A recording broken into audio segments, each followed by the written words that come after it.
नमस्ते, मैं शिवा स्वाति हूँ और ये वीडियो एक्सप्लेन करने के लिए है कि लॉ ऑफ़ अट्रैक्शन के लिमिटेशंस होते हैं और लॉ ऑफ़ अट्रैक्शन जो आजकल बहुत पॉपुलर है ये एग्जिस्ट करता है। जैसे लॉ ऑफ़ सीजन्स है, लॉ ऑफ़ साइकिल्स है, law of planets circular motion है, वैसे ही लॉ ऑफ़ अट्रैक्शन है। सेम फ्रीक्वेंसीज आपस में अट्रैक्ट होंगी। मैग्नेटिज्म का लॉ है कि ऑपोजिट पोल्स अट्रैक्ट होंगे, but law of attraction is that like frequencies will mix with each other.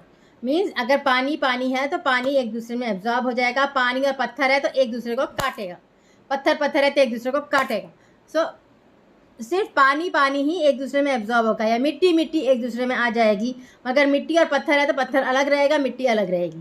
सो आपकी फ्रीक्वेंसी क्या है इस पर डिपेंड करता है कि आप लाइफ में क्या अट्रैक्ट करते हैं। अगर आपके अंदर बहुत कन्फ्यूजन है, बहुत गुस्सा है, क्लैरिटी नहीं है, तो आपकी फ्रीक्वेंसी मिट्टी के जैसी है और आप लाइफ में केओस अट्रैक्ट करोगे, कुछ समझ में नहीं आएगा हो क्या रहा है। हालांकि आप बहुत सैक्रिफाइस कर रहे होगे, क्योंकि मिट्टी सैक्रिफाइस करती है, मिट्टी दूसरों को अपने ऊपर चलने देती है। तो जिस इंसान की फ्रीक्वेंसी मिट्टी की बनी है वो सैक्रिफाइस करेगा और अपने ऊपर दूसरों को चलने देगा, मगर क्लैरिटी लाइफ में फिर भी नहीं आएगी। हो सकता है घास ना उगे, हो सकता है मिट्टी बहुत ड्राई हो, क्ले नहीं हो। तो ये फ्रीक्वेंसीज एक्चुअली सोल की फ्रीक्वेंसीज होती हैं, आपके माइंड बॉडी सोल की फ्रीक्वेंसीज होती हैं, और एक्चुअली ये लॉ एग्जिस्ट करता है और आपको सेम फ्रीक्वेंसी का ही इंसान, सेम कंपन कहते हैं फ्रीक्वेंसी को, सेम कंपन का इंसान ही मैच होगा। अगर आप किसी को बहुत चाहते हो मगर आपकी और उसकी फ्रीक्वेंसी बहुत अलग है, हो सकता है आप बहुत इंट्रोवर्ट हो, वो इंसान बहुत एक्सट्रोवर्ट है, तो अगर आप मिलोगे तो आपस में क्लैशेस होंगे, क्योंकि आपको दूसरी चीज़ें पसंद है, आपको घर में रहना पसंद है, उनको बाहर जाना पसंद है। अगर आप एक्सट्रोवर्ट हो और दूसरा इंसान इंट्रोवर्ट है तो अगेन फ्रीक्वेंसी क्लैशेस होंगे, क्योंकि एक्सट्रोवर्ट को बाहर जाना, घूमना फिरना, लोगों से मिलना अच्छा लगेगा, इंट्रोवर्ट को बुरा लगेगा। इंट्रोवर्ट को अपने स्पेस में रहना ज़रूरी होता है, अपनी क्लैरिटी में होना ज़रूरी होता है। जहाँ आप इंट्रोवर्ट को पुश करोगे वहाँ इंट्रोवर्ट गुस्सा करेगा, चिल्लाएगा, चीखेगा या बीमार पड़ जाएगा।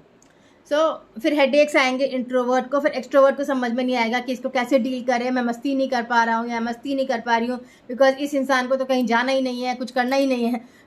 ये सब झगड़े होते हैं जब आप इंट्रोवर्ट एक्सट्रोवर्ट होते हो, एंड फ्रीक्वेंसी मिसमैचेस होते हैं।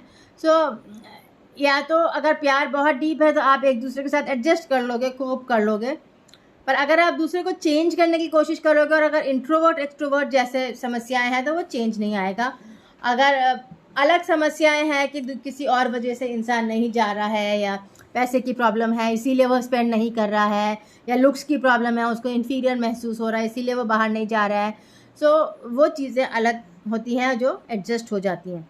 मगर अगर कोर ट्रेट फ़र्क है, जैसे इंट्रोवर्ट है, एक्सट्रोवर्ट है, टाइप ए टाइप बी है, तो वो चीज़ें हैं जो आपस में झगड़ा करती हैं और आपको एडजस्ट करना ही पड़ता है ताकि आप प्यार से एक दूसरे के साथ रह सको। तो फ्रीक्वेंसी जैसे मिट्टी है, उसमें पत्थर भी होते हैं, उसमें बीच में पानी भी होता है, तो मिट्टी रह लेती है। पर अगर पत्थर है कोई इंसान और उसको ऊपर मिट्टी डाल दो तो मिट्टी बाहर फेंकेगा, पानी डाल दो तो पानी भी एब्जॉर्ब नहीं होगा, गीला हो जाएगा, फिर सूख जाएगा।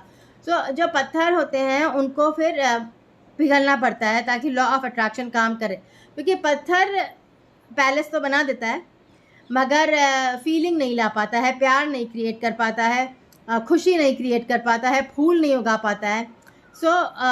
दो पत्थरों के बीच में फूल उग जाते हैं और खुशी उन फूलों से ही आती है, छोटे छोटे फूलों से, बड़े बड़े पत्थरों से नहीं आती है, क्योंकि पत्थरों में एक्टिविटी नहीं होती, क्रिएशन नहीं होता, क्रिएशन हॉल्टेड होता है।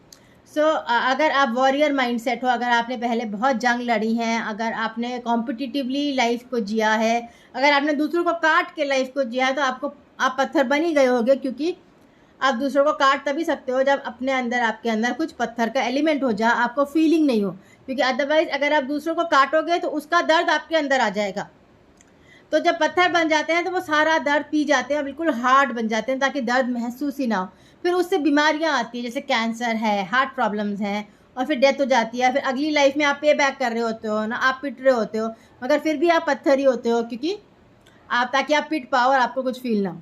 तो दिस इज़ कार्मिक पे बैक, पत्थर से पत्थर बन गया, मगर इससे एवोल्यूशन नहीं हुआ। एवोल्यूशन तब होगा जब आप पेड़ बन जाओगे, पत्थर से फूल बन जाओगे, मिट्टी बन जाओगे, पानी बन जाओगे, ताकि आप डिफरेंट टाइप्स ऑफ क्रिएशन कर पाओ। अगर आप मिट्टी हो या पानी हो तो आप ये बात समझ पाओगे, अगर आप पत्थर हो तो शायद आप ये बात नहीं समझ पाओ कि आपको बदलना पड़ता है ताकि नया क्रिएशन आ पाए, ताकि लॉ ऑफ अट्रैक्शन वर्क करे। और लॉ ऑफ अट्रैक्शन हमेशा फीलिंग्स पे काम करेगा, मैनिफेस्टेशंस पे काम नहीं करता है। लॉ ऑफ अट्रैक्शन फीलिंग्स पे काम करता है। तो अगर आपका मैनिफेस्टेशन और फीलिंग में क्लैरिटी है कि ये मैनिफेस्टेशन से ये फीलिंग आ रही है जैसे, तो वो लॉ ऑफ अट्रैक्शन काम करेगा। मगर क्लैरिटी नहीं है तो लॉ ऑफ अट्रैक्शन में आप कुछ फील कर रहे होगे और कुछ क्रिएट हो जाएगा। Thank you.